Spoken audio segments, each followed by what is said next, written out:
The massive council chamber of the Galactic Confederation falls silent as Elder Zorthal, his translucent skin showing the pulsing of his 3 hearts, begins the ancient tale.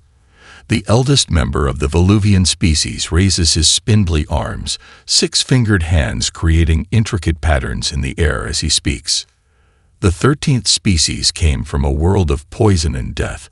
He intones to the gathered younglings whose membranous wings quiver with excitement.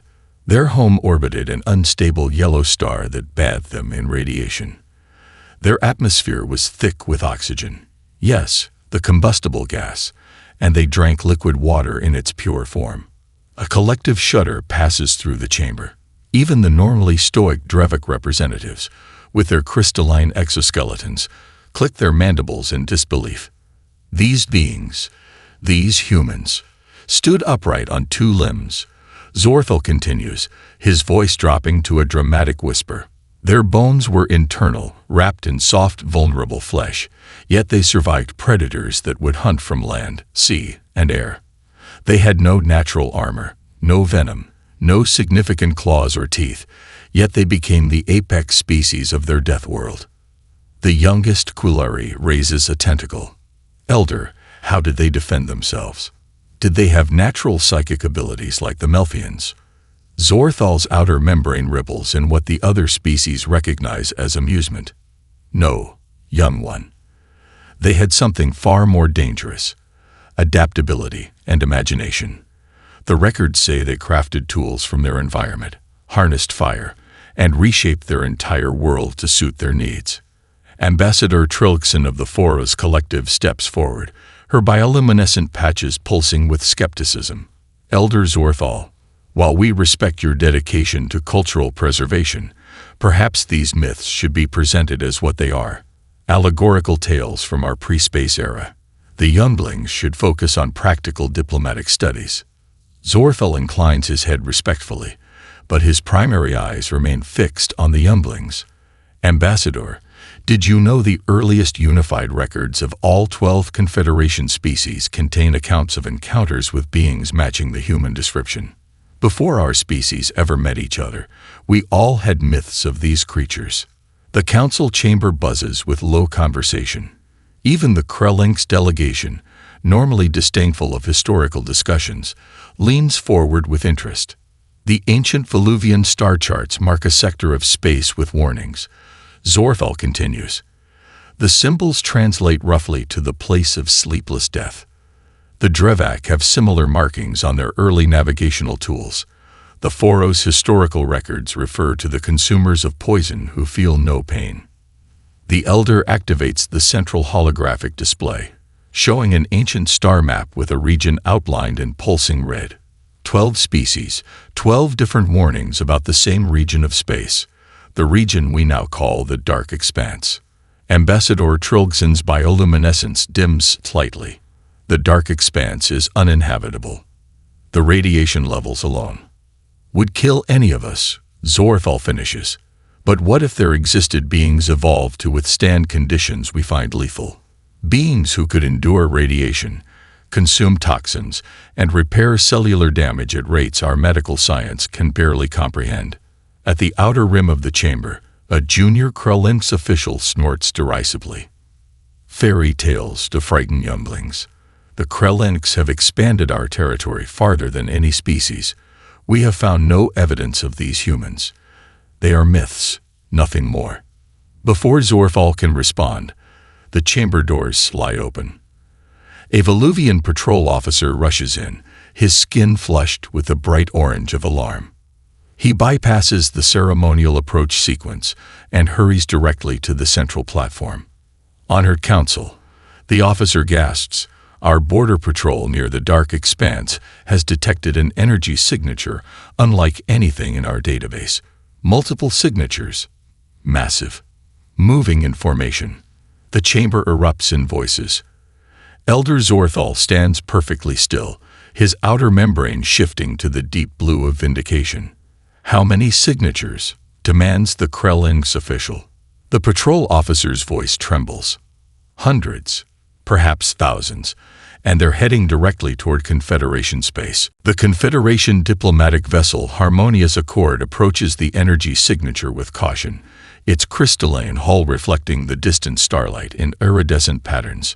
Captain Vril Sorna, a veteran of the Foras Collective with over 3 centuries of diplomatic experience, mandates triple redundancy on all sensor readings. No one wants to make an error that might cause interstellar panic. Dropping out of slip space in 30 seconds, announces the navigation officer, her tentacles dancing across the bioelectric interface. All personnel, prepare for transition. The familiar disorientation of slip space transition washes over the crew. As reality stabilizes around them, the main view screen fills with darkness. Sensors report nothing. The science officer taps his display in confusion. The energy signatures are still present according to our readings, but visual confirmation shows only empty space. Captain Vril Sorna narrows her 4 eyes. Activate full spectrum scanning. Use the experimental tachyon array if necessary. A moment later, the science officer gasps. Stealth technology. The signatures are masked by some kind of adaptive camouflage. Recalibrating visuals now. The view screen flickers, and suddenly empty space is no longer empty. The bridge crew freezes in collective shock as their sensors detect not one ship but hundreds, a vast armada of vessels with designs that blend function and beauty in ways their engineers cannot comprehend. The ships are sleek yet powerful, with none of the biological elements common to Confederation vessels or the aggressive geometry favored by the Krelinks. These ships appear almost predatory, like the apex hunters of 1,000 worlds distilled into metal and energy. By the first light, whispers Vril Sorna, how long have they been watching us? The communications officer's bioluminescence flares with alarm. Captain, we're receiving a transmission. It's using our own encryption protocols. Our current protocols. On screen, orders Vril Sorna, straightening her ceremonial mantle. The view screen shifts, and several crew members involuntarily retreat from their stations. The figure on screen is a biped with pale skin and dark hair pulled back into a simple knot. Its face has 2 forward-facing eyes, a protruding nasal structure, and a mouth containing both herbivore and carnivore teeth. It wears a dark uniform adorned with symbols of rank unfamiliar to the Confederation database. This is Admiral Helena Chen of the United Earth Alliance, the creature says in perfect standard speech, each inflection precisely matching diplomatic protocol. We've been observing your civilization for some time and believe formal contact is now appropriate. We come in peace and seek diplomatic relations with the Galactic Confederation. In the stunned silence that follows, the science officer whispers a heretical thought. The stories were true. Ambassador Klevok, the senior diplomatic representative aboard, steps forward. His species, the Talaxi, were bred for emotional control, but even his carefully modulated voice carries a tremor. Admiral Chen, I am Ambassador Klevok of the Galactic Confederation. We welcome peaceful contact. He pauses, composing himself. If I may ask, you call yourselves the United Earth Alliance. Are you human? A slight smile crosses the Admiral's face. Yes, Ambassador, we are human. The word ripples through the bridge like an electric current. Junior officers exchange wide-eyed glances, while senior staff remain rigidly professional despite their shock. Our scans indicate your fleet possesses significant technological capabilities, continues Klevok. May I inquire how long your civilization has been spacefaring? By your calendar, approximately 800 years, Admiral Chen replies. Though we've been observing the Confederation for only the last century or so. Ambassador Klevok struggles to maintain composure. The Confederation itself is over 4,000 years old, yet these creatures, these humans, have achieved comparable technology in a fraction of that time. We would be honored if you would allow a diplomatic delegation to meet with you in person, Klevok offers, following first contact protocols that suddenly seem inadequate. Admiral Chen nods. We extend an invitation to board our flagship, the Genesis. We've prepared appropriate environmental accommodations for various Confederation species. She pauses, that small smile returning. We understand your biological requirements quite well. As the transmission ends, Captain Vril Sorna turns to her staff. Prepare the diplomatic team. Full environmental suits, medical personnel on standby. A junior communications officer looks up nervously. Captain, should we notify the council about what they are? Vril Sorna stares at the image of the human fleet now visible on their sensors. Hundreds of ships maintaining perfect formation, their power signatures suggesting capabilities that match or exceed the Confederation's most advanced vessels. Yes, she replies quietly. Tell them the Death World legends were real. The humans have arrived. The Confederation delegation boards the human flagship with environmental suits and medical teams standing by. Ambassador Klevok leads the procession, his ceremonial robes concealed beneath protective layers. Despite centuries of diplomatic experience, his inner eyelids blink rapidly, the only visible sign of his anxiety. The airlock cycles with a soft hiss. As the inner doors slide open, the delegation confronts their first surprise. The atmosphere aboard Genesis is customized to match standard Confederation parameters. You may remove your environmental suits if you wish, offers a human female waiting in the reception area. We've adjusted our life support to Confederation standard. Our research indicated it would be comfortable for 9 of the 12 species. Ambassador Klevok hesitates, then unlatches his helmet. The air tastes clean, if slightly metallic. You've gone to considerable effort for our comfort. Adaptability is something of a human specialty. The woman replies with a smile that displays omnivorous teeth. I'm Commander Sofia Rodriguez, Admiral Chen's diplomatic attaché. As the delegation follows Rodriguez through the ship, they witness what defies their understanding of evolutionary possibility. Humans of different colors, sizes, and configurations move through gravity that would cripple most species without showing any strain. They pass a training facility where humans lift weights that would require mechanical assistance for any Confederation species. How much atmospheric pressure do humans typically prefer? Asks a Drevek scientist, his crystalline exoskeleton clicking as he walks. Earth standard is about 21% oxygen at roughly 100 kilopascals. Rodriguez replies, but we can adapt to a wide range. Some of our colonies exist at twice that pressure, others at half. Ambassador Klevok's inner eyelids blink again. Such pressure variations would kill most intelligent species. They reach a laboratory where a human scientist works feverishly at a holographic interface. Dark circles ring her eyes, and she clutches a steaming container.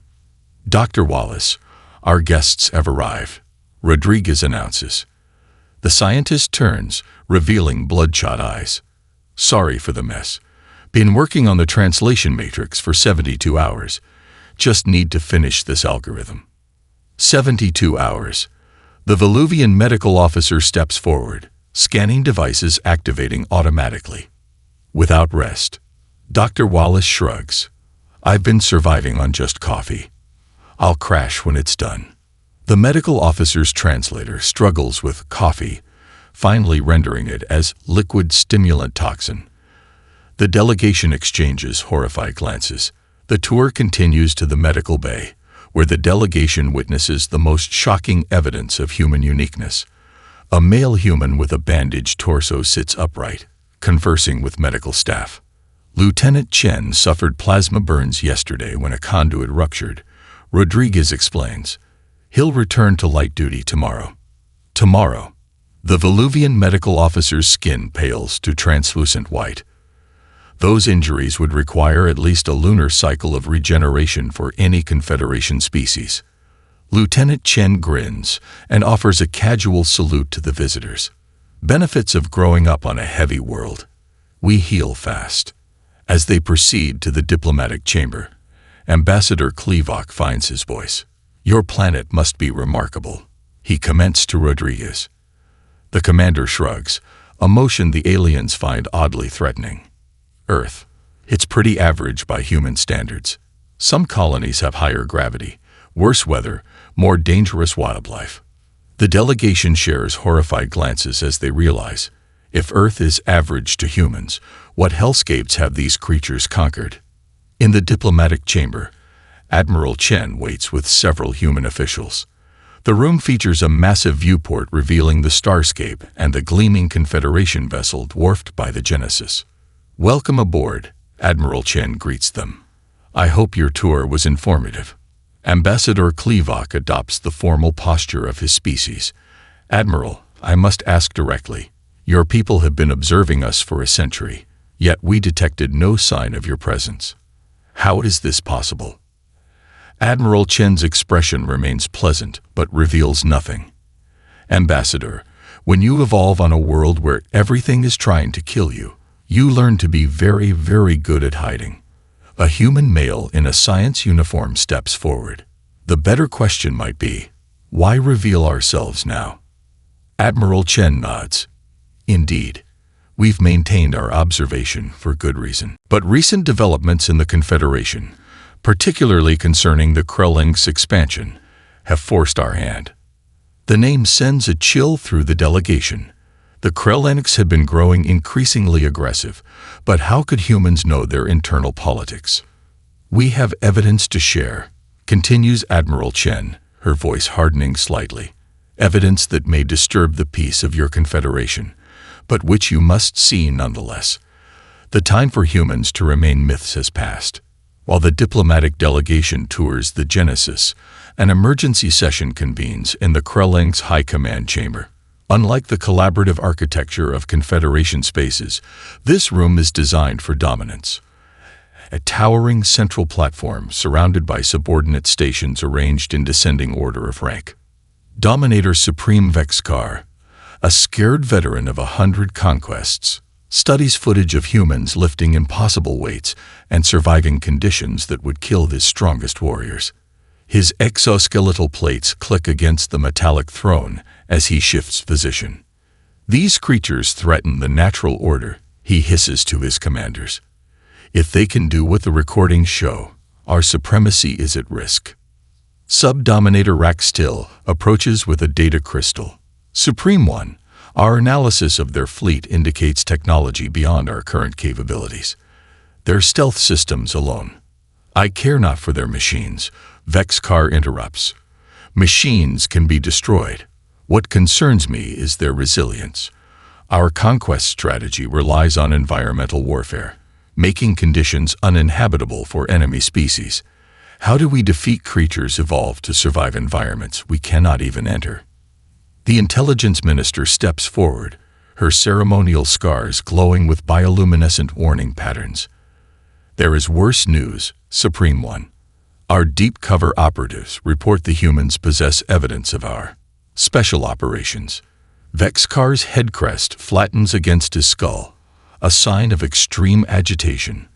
"The special operations are classified at the highest level, the systematic conquest of primitive worlds protected under Confederation law. For centuries, the Krellings have been secretly expanding their territory, disguising their conquest as natural disasters or internal conflicts. How could they have such evidence? The Confederation's own surveillance network has detected nothing." "Unknown, Supreme One," replies the intelligence minister, "but they claim to have artifacts dating back 2 centuries. Vexkar rises from his throne, towering over his subordinates. 2 centuries. Impossible. We only began the Special Operations Program 80 years ago." The chamber falls silent as implications cascade through the command structure. If humans have evidence from 200 years ago, they've been watching far longer than anyone suspected. "There is one other possibility," ventures the intelligence minister, her voice dropping to a near whisper.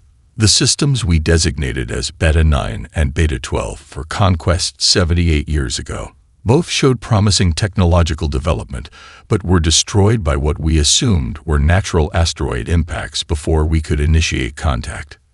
"What of them?" "Our assessment indicated that one of those systems might have been approaching early spacefaring capability." Vexkar's inner eyelids narrow to slits, Are you suggesting we accidentally targeted an early human colony?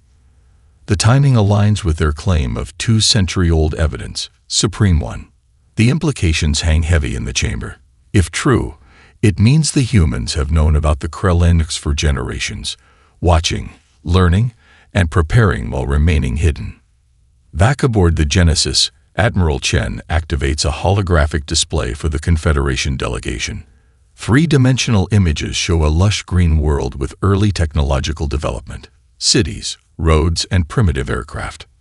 This was New Terra, established in 2189 by the third human generation ship. Chen explains, population approximately 3 million. The hologram shifts, showing the same planet ravaged by multiple asteroid impacts, oceans boiling away, atmosphere thick with dust. This was New Terra after the Krellings' bombardment in 2247. Chen continues, her voice steady despite the horror displayed. No survivors. Ambassador Klevok's skin pales to ash gray. The Confederation has no record of this attack. No record of human colonies in that sector.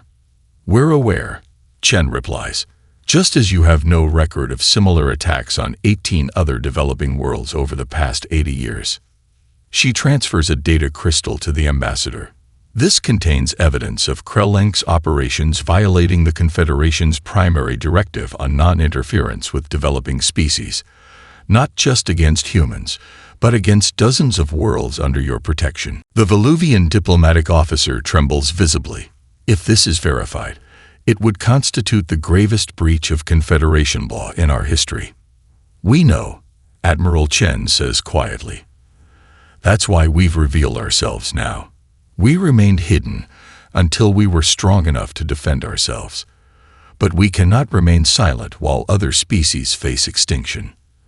As the delegation processes this revelation, urgent communication chimes sound throughout the Genesis. A human officer approaches Chen, whispering in her ear. Chen's expression hardens.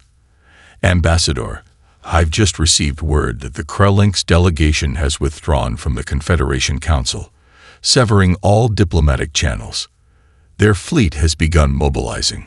Ambassador Klevok straightens, his ceremonial robes settling around him as he makes a decision that will change galactic history.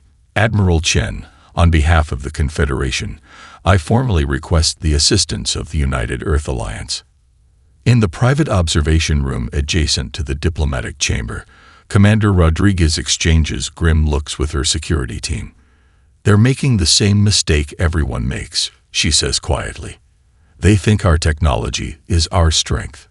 The security chief nods. Let them. They'll learn soon enough what really makes humans dangerous. The third diplomatic summit convenes in neutral space, a massive space station constructed by the Confederation for interspecies negotiation.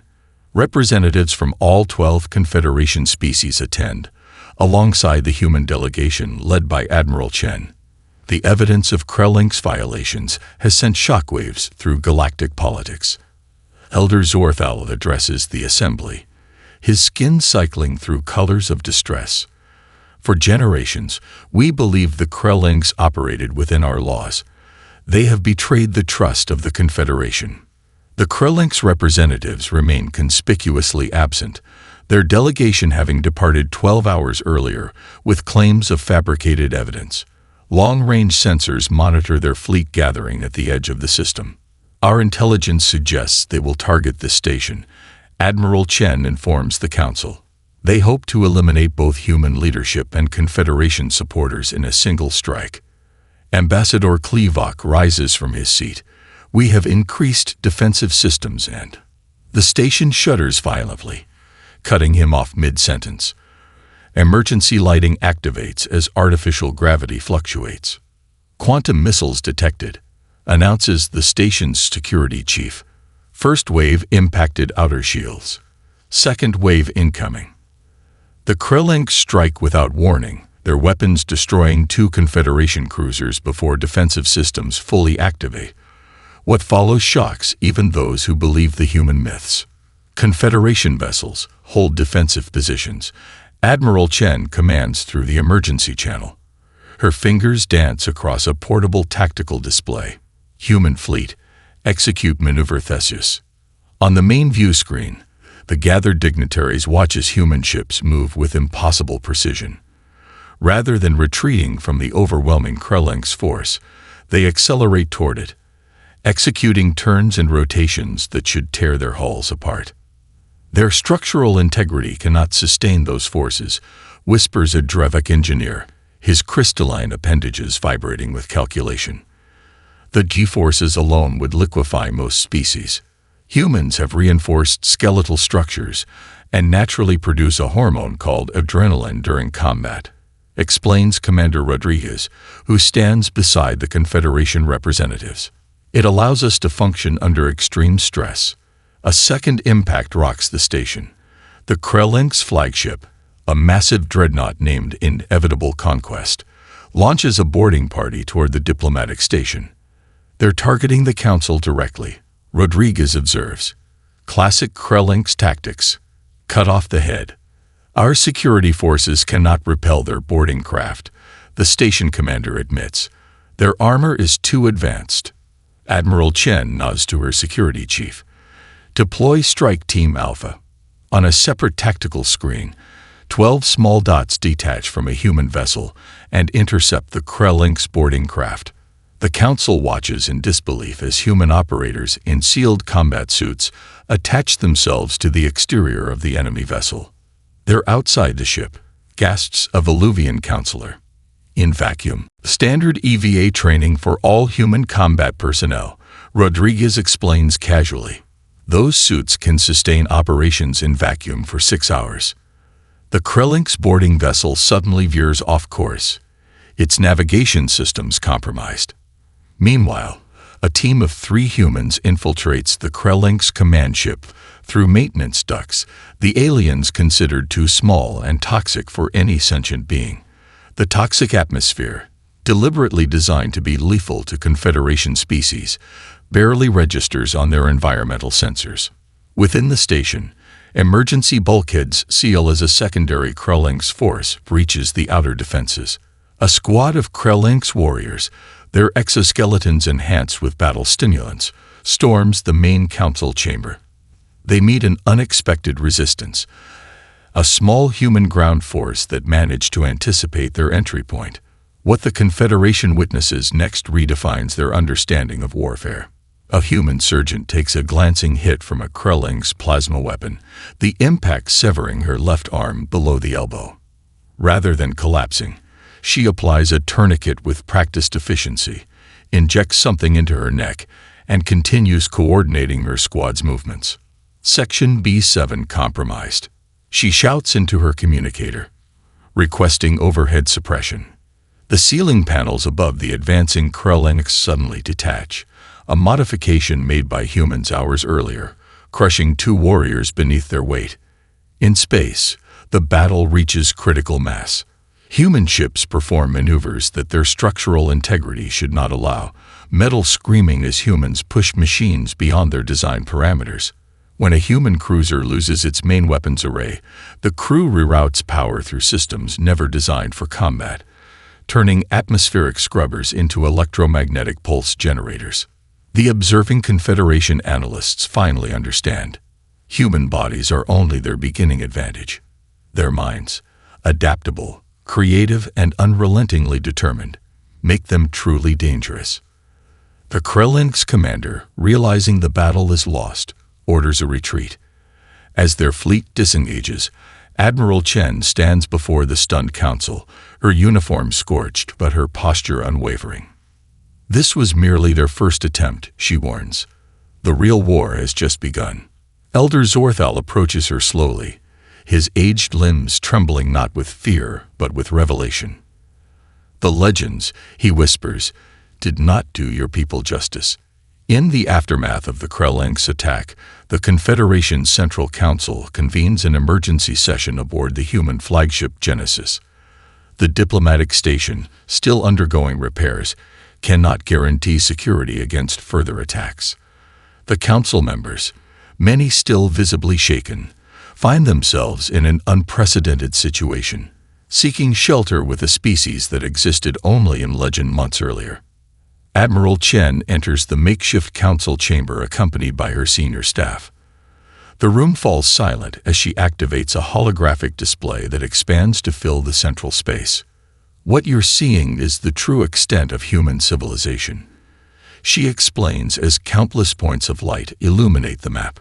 We have established presence in over 400 star systems, spanning what your star charts designate as uninhabitable space. Gasps echo through the chamber as the magnitude becomes clear. The human sphere of influence extends far beyond anything the Confederation had imagined, including deep into the region known as the Dark Expanse. How is this possible? Asks the Drevik representative, mandibles clicking in agitation. Our surveys confirmed those regions contain radiation levels, gravitational anomalies, and atmospheric compounds lethal to intelligent life. Lethal to your forms of intelligent life, corrects Dr. Wallace, the human scientist who had previously impressed the delegation with her caffeine-fueled endurance. Humans evolved on a world that would qualify as a death trap by Confederation standards. Our colonization protocols specifically target worlds other species cannot inhabit, partly for resources, partly for security. Ambassador Klevok leans forward. Security from what? The Confederation had no knowledge of your existence until recently. Admiral Chen's expression remains impassive. The galaxy is vast, Ambassador. The Confederation and Krellenks are not the only powers we've encountered, merely the most organized. Before further questions arise, the engineering bay doors fly open. A team of human engineers enters, pushing hovering platforms loaded with unfamiliar technology.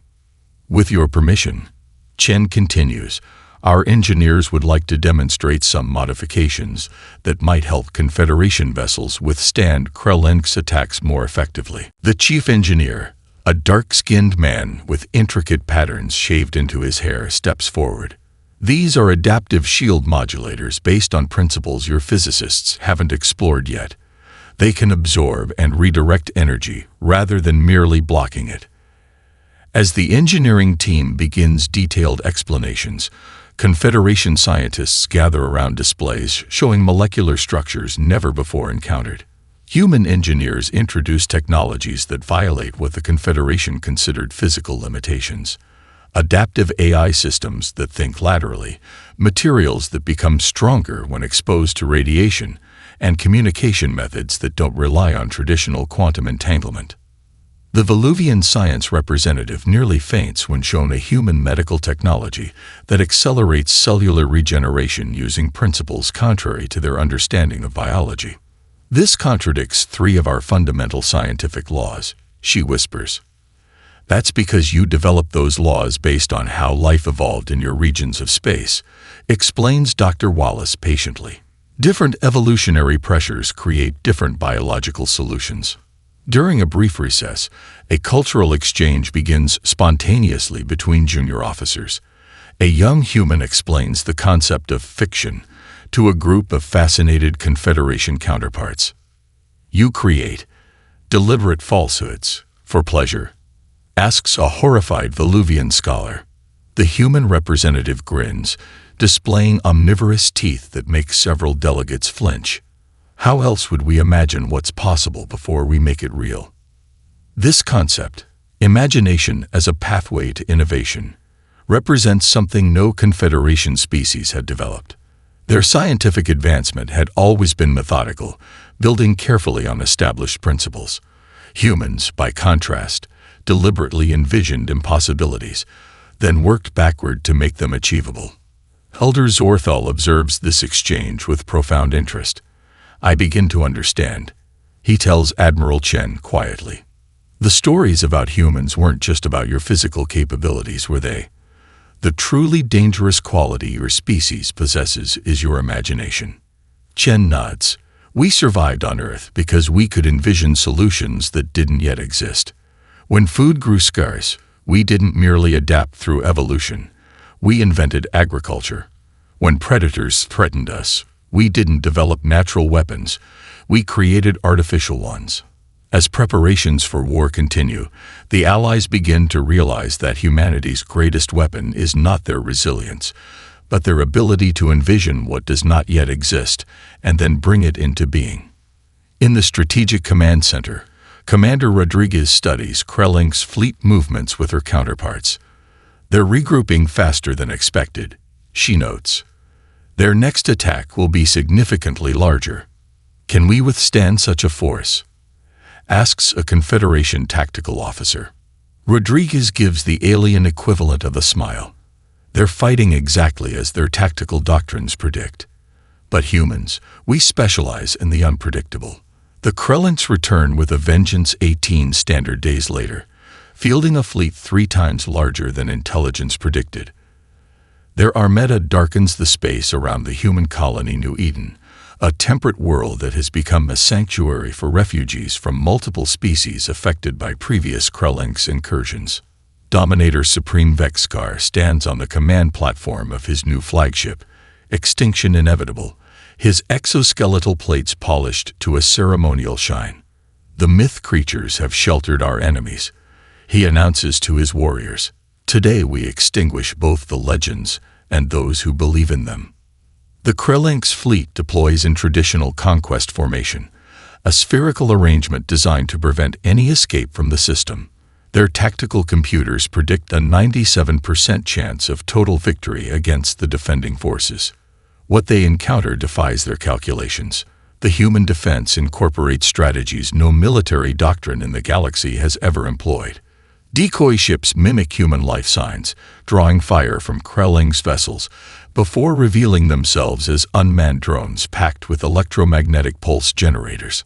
Automated defensive platforms employ counterintuitive programming, deliberately taking damage to one system to preserve another the Krellings wouldn't consider critical. Most confounding are the battle strategies that seem suicidal until their true purpose becomes clear.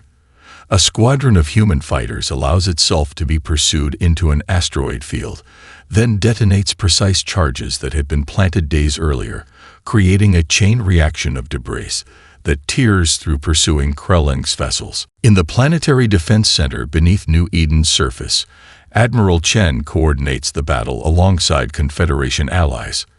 The command room, designed for human comfort, runs at temperatures uncomfortably warm for most species. Sector 4 defenses are failing, reports a human lieutenant, sweat beading on her forehead despite the climate control. Civilian transports need another 6 minutes to complete evacuation. Divert the 7th Fleet to cover their retreat, Chen orders, and deploy the solar flare protocol. The Confederation representatives exchange concerned glances. The solar flare had been discussed, but deemed too risky by their tactical analysts. A massive human vessel, previously hidden in the system's sun using shielding technology no other species could have developed, suddenly emerges trailing solar plasma in its wake. It deliberately disrupts its own containment systems, channeling the stellar material into a directional wave that engulfs a section of the Krelling's fleet. That ship's crew will suffer extreme radiation exposure, notes a Veluvian medical officer with horror. They're all volunteers, responds Commander Rodriguez. And they're all wearing experimental radiation suits. Most will survive. The battle reaches its climax when the Krellings break through to the main colony. Ground forces engage in urban combat, where humans fight alongside refugees from a dozen species. The Krellings warriors, expecting to face panicked civilians, instead encounter organized resistance from beings they considered prey. Most shocking to the invaders, the human defenders fight not just for themselves, but for alien refugees who have sought their protection, a concept the Krelling's tactical doctrine has no framework to understand. Admiral Chen's flagship, Genesis, takes devastating damage during a coordinated Krelling's assault. With half its crew dead and systems failing, the vessel continues fighting as emergency bulkheads seal and crew members work in vacuum conditions, using only emergency breathing apparatus. Withdraw to secondary positions, a Confederation commander urges. Your vessel cannot sustain this damage. Watch us, Chen replies simply. using a maneuver the Krellink's tactical computers classified as physically impossible. She positions her wounded vessel to create a gravitational lens that focuses the combined firepower of the remaining fleet, bypassing Krellink's shields with devastating effect. The Krellink's flagship suffers critical damage. As secondary explosions cascade through its command deck, Dominator Supreme Vexkar transmits his final order. Extinction protocol authorized. All vessels, initiate planetary bombardment. Let none survive. The order sends shockwaves through the Confederation forces. The extinction protocol, obliteration of all life on a planet, violates every galactic convention. Even many Krellink's captains hesitate. At this moment, Admiral Chen reveals humanity's final surprise. The supposedly civilian transports that had evacuated from New Eden suddenly dropped their disguise, revealing themselves as specialized weapons platforms that had been camouflaged as refugee ships. They launch precision strikes against the remaining Krellink's command vessels. As the Krellink's fleet collapses into disarray, Vexkar makes his way to an escape vessel, his exoskeleton cracked and leaking vital fluids. Fight to the last warrior, he broadcasts to his remaining forces. Death before surrender. The Krellink's emperor, watching the battle through quantum-entangled relays from his throne world, orders his species to fight to extinction rather than surrender. Then humanity reveals their final surprise: mercy. This is Admiral Helena Chen to all Krellink's forces, broadcasts a transmission on all frequencies. We don't need to destroy you to win. Your place in this galaxy is assured if you choose to take it. This concept, victory without annihilation, violates everything the Krellink's understand about warfare. As the transmission continues, human ships cease fire but maintain combat positions. The offer of mercy, more than any weapon, shatters the Krellink's military doctrine that has stood for 1,000 years. One galactic standard year after the Battle of New Eden, the Confederation's Central Council convenes in its newly constructed chamber on neutral territory. Unlike the austere, utilitarian design of the previous facility, this structure incorporates elements from all 13 species, 12 Confederation members, and humanity. Elder Zorthal, his translucent skin now bearing the honored blue tint of wisdom, addresses the assembled representatives. No longer does he speak of humans as myths. They sit among the delegates, their diversity of appearance still remarkable to many alien eyes. We gather today to commemorate what historians already call the Great Transition. Zorthal begins, his voice carried through translation fields that adapt to each species' auditory preferences.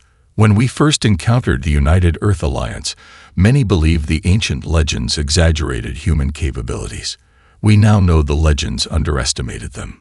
The chamber's central holographic display activates, showing footage from educational and cultural exchange programs that have flourished across Confederation space. Young Veluvians study alongside human children, each learning biological adaptations the other takes for granted. Drevek engineers collaborate with human counterparts on hybrid technologies that would have been impossible for either species alone. Most fascinating is the transformation occurring in the youngest generation of all species, who now approach problems with what their elders called dangerous human thinking. The idea that limitations exist to be challenged. Our combined scientific advancement has accelerated beyond our projections, reports the head of the Confederation Science Directorate. Human conceptual frameworks have altered our approach to theoretical physics, while our mathematical precision has helped humans refine their more intuitive methods. The report continues, highlighting breakthroughs in medicine, propulsion, and communication that no single species could have achieved alone. The data shows clearly, this is not merely an alliance of convenience, but a genuine synthesis of complementary strengths. Ambassador Klevok, now serving as the Confederation's chief diplomatic officer, addresses the matter that many still find difficult to discuss. The integration of former Krellink's territories progresses steadily. 93% of their military forces accepted the surrender terms. The remaining resistance cells continue to diminish. What goes unspoken, but understood by all present. The mercy shown by humans after their victory accomplished what millennia of Confederation diplomacy could not. By offering the Krelinks a place in the galactic community rather than annihilation, humanity demonstrated a philosophical framework the militaristic species had never encountered, one where strength brings responsibility rather than dominance. In the administrative offices adjacent to the council chamber, a young Krelinks female reports for her first day of diplomatic training. Her exoskeletal plates lack the battle scarification traditional to her species, marking her as part of the first generation raised in peace.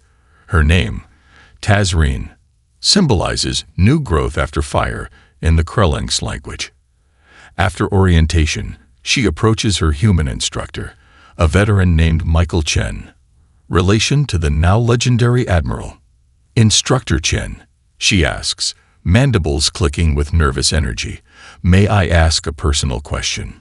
The human smiles, a gesture no longer seen as threatening by most species. Of course, the history texts say humans cannot be defeated because they never accept defeat, she says hesitantly. Is that true? The human laughs, a sound that once terrified aliens but now signifies a welcome break in formality. "We're defeated all the time," he explains, kneeling to meet her eyes at the same level, a respectful gesture in Krelinks culture. "We just don't let it stop us."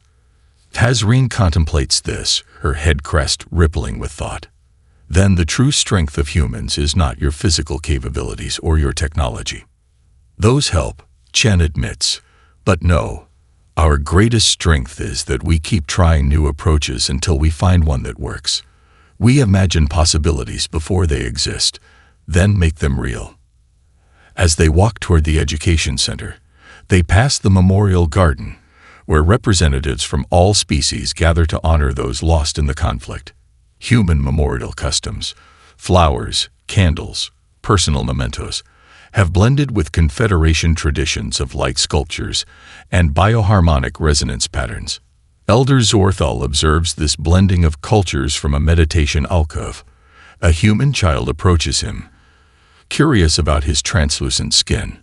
"Are you one of the aliens who thought humans were just stories?" The child asks with characteristic human directness. Zorthal's skin ripples with gentle amusement. "Yes, little one. We told tales of creatures who could endure what would kill us, who could imagine what we could not. We thought you were myths." The child considers this. "But we're real." "Indeed you are," Zorthal agrees. "And yet, in a way, the myths were true. Not because humans are invincible, but because of what you represent." As cultural exchange programs flourish and joint scientific ventures push technology beyond what any single species could achieve, the galaxy faces a truth both exhilarating and transformative. The humans were never the myth. What they represent, the potential in all sentient life to transcend its limitations, is the story the galaxy has been telling itself since the first creatures looked up at the stars and wondered what might be possible.